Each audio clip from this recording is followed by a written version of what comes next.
Olhei eu aqui mais uma vez sobre mais alguns conselhos. Eu espero que dessa vez eu consiga passar mais, que o vídeo não se torne tão longo e que você possa aprender. Spurgeon fala no capítulo 4 sobre a necessidade de você, em tudo que você começar, reconheça o Espírito Santo. Comece pelo Espírito Santo.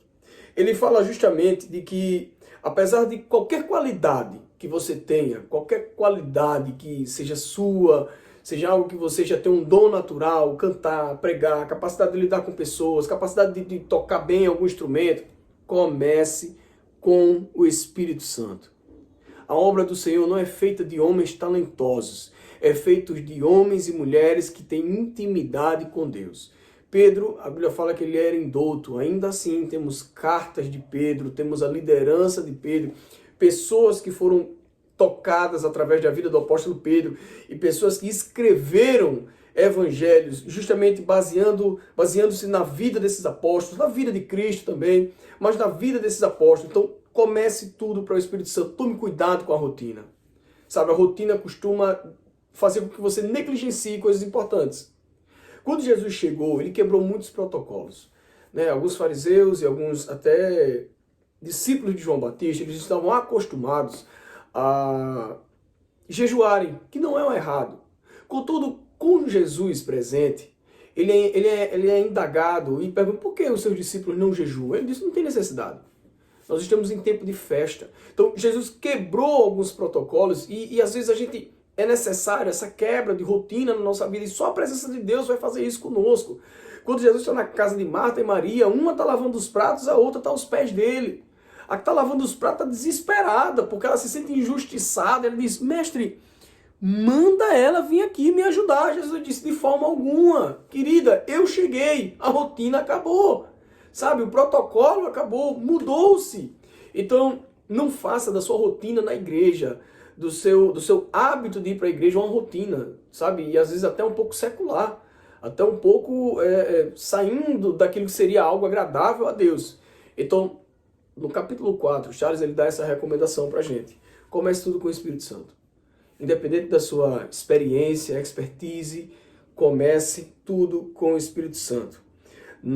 Ele faz mais uma exortação nesse capítulo, que é justamente de que algumas pessoas em Londres, nesse período, estavam fazendo da igreja pequenos grupos, pequenos clubes, praticamente. Esse vai ser o nome melhor.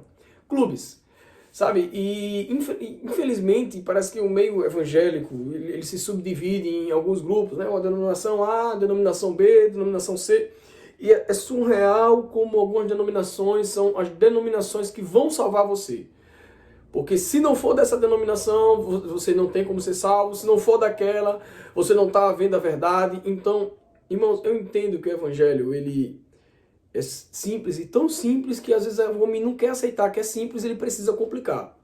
Sabe? Ele não quer aceitar aquilo que já está escrito, então ele diz, não, não, isso aí não pode ser assim. Não pode ser tão fácil. A graça não pode ser tão simples. Como assim? Só aceitar, eu sou salvo? Como assim? Só deixar a natureza dele agir em mim e vai acontecer? Não, não. Tem que ter algum esforço, tem que ter alguma coisa. Então, é uma diversidade de doutrinas falsas que parecem verdade, gente. Chega perto de convencer a gente, mas a gente tem que entrar num mundo imaginário, de visualizar tanta coisa. Então, a gente termina se segmentando, se dividindo, se diminuindo. E a igreja, na época de Londres, o Charles até fala que havia um grupo de homens, anões, que eles colocaram na cabeça deles e fizeram um clube que o anão, ele era a nova evolução da raça humana. Né? Charles ele escreve isso, ele fala sobre isso nesse livro, certo? E ele diz que esses homens acreditavam que eles faziam parte de uma nova evolução da raça humana. E, infelizmente, parece que algumas igrejas, ou membros de igrejas, estão nessa vibe, sabe? De achar que a igreja tem que ser aquele grupinho fechado. Não, gente. Jesus veio para esse mundo depravado, pecaminoso. Ele veio para resgatar os seus. A função da igreja é justamente essa. É adentrar nos cantos mais sombrios dos confins da terra, gente. E nós precisamos ministrar essa verdade. Então, começa todo o teu trabalho pelo Espírito Santo, sabe? Ministre sem medo, pregue sem medo, com desejo de salvar vidas. Isso não é para pastores, para pregadores, não. Isso é para todos nós. Você que está na sua casa, você que está no seu ambiente de trabalho, você que está na sua escola, pregue o evangelho do seu jeito, sabe? Mas com as palavras de Cristo. Comece tudo pedindo a direção do Espírito Santo. Que o Espírito Santo te guie, que o Espírito Santo coloque palavras na sua boca, que o Espírito Santo te governe, sabe? É aquela ministração que deixa eu ler só um trecho aqui que eu achei interessante. É feito uma crítica nesse livro por ficarmos felizes de lançarmos o evangelho de maneira suave, sabe? Pra gente não perder a amizade. Não, vou falar o evangelho.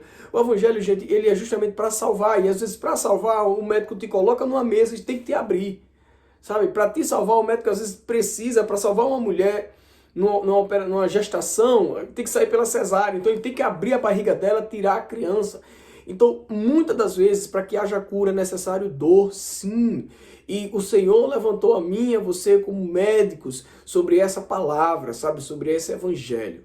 Então, querido, nós deveríamos ministrar com ênfase, de ter lágrimas correndo em nossos rostos em favor dessas pessoas, sabe? Ministre com intensidade, ministre com toda a força do seu ser, sem medo. Ministre o evangelho com a direção do Espírito Santo.